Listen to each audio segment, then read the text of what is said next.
नमस्कार मित्रों, अगर आपके मन में ये प्रश्न आते रहते हैं कि व्यस्तता के कारण आप प्रभु की भक्ति नहीं कर पाते, आप उनको जितना समय देना चाहिए उतना समय नहीं दे पाते हैं, तो आप ये वीडियो पूरा देखते रहिए। आपके सारे प्रश्नों का उत्तर इस वीडियो में मिल जाएगा।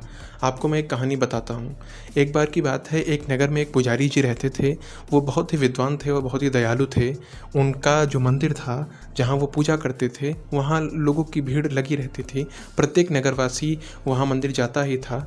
पुजारी जी सभी की समस्याओं को सुनते थे और उनका समाधान भी करते थे। उसी नगर में एक गाड़ी वाला भी रहता था। वो गाड़ी वाला पूरा दिन गाड़ी चलाता था, लेकिन उसके मन में एक ये बात बार बार खटकती रहती थी कि मैं सुबह से शाम तक लगातार ये गाड़ी चलाता हूँ और मुझे ये समय नहीं मिल पाता कि मैं मंदिर जाऊँ। वो जब भी मंदिर के बाहर से निकलता था तो अपने आप को कोसता रहता था कि मैं कितना पापी हूँ। नगर का हर एक बच्चा जाता है मंदिर और मैं पूरा दिन केवल गाड़ी चलाता हूँ, अपना पेट पालता हूँ। मुझसे बड़ा कोई भी पापी नहीं है।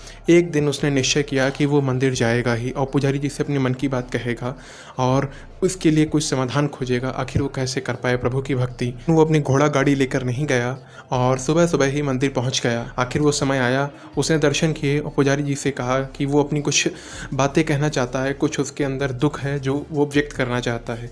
पुजारी जी ने उससे पूछा, कहो बेटा, तुम्हारी क्या समस्या है। कहा, पुजारी जी मैं बहुत पापी हूँ।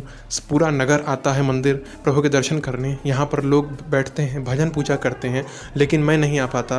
मैं पूरा दिन सोचता रहता हूँ कि मैं कैसे मंदिर आ पाऊँ, लेकिन सुबह से शाम तक बस मैं अपनी रोजी रोटी चलाने के लिए ही लगा रहता हूँ, लेकिन मुझे एक पल भी समय नहीं मिल पाता। क्या मैं अपना ये काम छोड़ दूँ ताकि मैं प्रभु की भक्ति कर पाऊँ?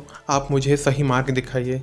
पुजारी जी ने कहा, तुम यहाँ पर जो आने वाले सभी भक्तजन हैं उनसे सबसे ज़्यादा श्रेष्ठ हो, क्योंकि तुम अपना काम करते हुए भी प्रभु का ध्यान करते रहते हो। तो तुम्हारा मन यहाँ लगा होता है। तुम्हारा मन ना पैसों में होता है, ना जो कार्य कर रहे हो उसमें ही होता है। तुम्हारा सारा ध्यान प्रभु में रहता है कि कैसे अब तुम प्रभु की भक्ति कर पाओ। ये लोग आधा एक घंटे कुछ समय के लिए ध्यान कर पाते हैं, लेकिन तुम्हारा पूरा दिन प्रभु के ध्यान में बीतता है। इससे बड़ी प्रभु की भक्ति और क्या होगी। साथ ही मुझे एक बात ये बताओ, कभी तुमने किसी की सहायता की है? मतलब कभी किसी बुजुर्ग को, कभी किसी लाचार को उसके गंतव्य तक पहुंचाया है, उस पर दया करके? तो उसने कहा, हाँ पुजारी जी, जब भी मैं किसी बहुत बुजुर्ग को देखता हूँ या बहुत ही निर्धन को देखता हूँ तो मैं उसे लेकर जाता हूँ, उसके स्थान तक उसे पहुँचाता हूँ बिना उससे कोई पारिश्रमिक लिए। तो पुजारी जी ने कहा, इससे बड़ी और प्रभु की सेवा भी कोई नहीं होगी, क्योंकि तुम निर्धन, दुखी, असहायों की सहायता करते हो और पूरा दिन प्रभु का ध्यान करते हो, तो तुम्हें कार्य छोड़ने की कोई आवश्यकता नहीं है। प्रभु की कृपा तुम पर ऐसे ही होगी। तो मित्रों, ये कहानी हमें बताती है कि प्रभु की भक्ति के लिए समय से ज़्यादा भावनाओं का महत्व होता है।